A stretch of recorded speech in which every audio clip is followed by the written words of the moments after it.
Let's get to the Saturday Brain Trust. Jimmy Williams, MSNBC contributor, also former economic policy advisor to Senator Dick Durbin. Christine Niedermeier, author of Straight Scoop Politics blog. And Amy Holmes is back, an anchor at The Blaze who always generates a significant number of tweets and Facebook posts anytime we have her on.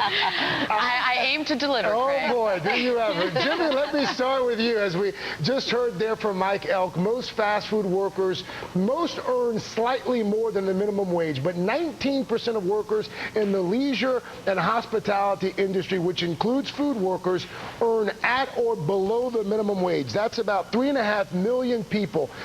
What more, or should the government even be doing more to improve conditions, to improve wages for low-wage earners?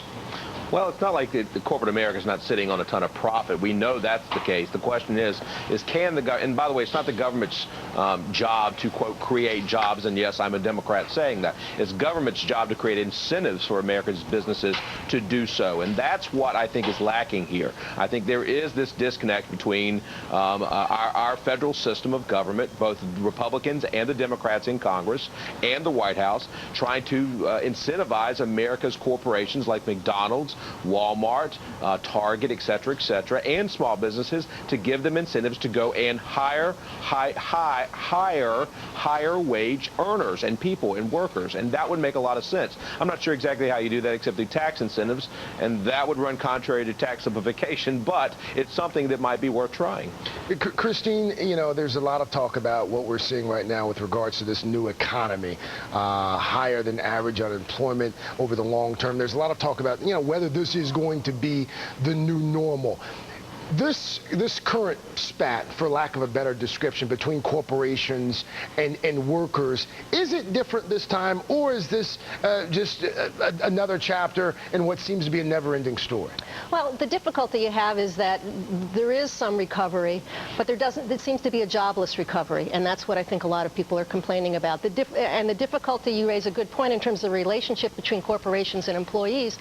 A lot of, as Jimmy said, you know, there's a reluctance among corporations to hire the higher wage workers because they're not sure what's going to happen in Washington. President Obama has had a plethora of economic incentives and a jobs bill on the Hill for some time that hasn't been acted upon. Both he and the Republicans have countervailing tax programs that they want to deal with. And because of the uncertainty, a lot of corporations don't want to hire new workers. Amy, Mike Elk just mentioned something that I want to mention to you as well. President Obama at his news conference yesterday, he actually lashed out at opponents of his health care overhaul. Let's take a listen to what he said, and I want to talk to you about it on the other side. Here it is. I think the really interesting question is why it is that my friends in the other party have made the idea of preventing these people from getting health care their holy grail, their #1 priority. Is ObamaCare the GOP's great white whale? I mean, do they really think that they can actually repeal the law, or is it just incessant pandering? Well, they're standing up for the majority of Americans who don't like Obamacare, and the House, we've seen, has voted, I think, almost 40 times to repeal it. That doesn't mean that the average American doesn't like it. It's a Senate. Well, the Senate is controlled by Democrats, and obviously with President Obama in the White House, he's not going to repeal his own bill. But I'm so glad that your labor economist, Mike, mentioned Obamacare and how that is disincentivizing employers from providing health care and then also cutting wages. Because what we know is if you're a small business, you're going to be very nervous about hiring that 50th employee, because all of a sudden you're going to have to offer more expensive health care. Obamacare has built into it all of these health care provisions that make health care more expensive, or health insurance rather, and so that small employer is going to be very nervous about hiring, and also going to be looking at, as Mike mentioned, cutting hours so that they don't have to now comply with this very new, expensive new program. Jimmy, I know you're chomping at the bit, and Christine is as well, but we've got to take a quick break, just a really quick break. The Brain Trust is going to come back in just a few moments.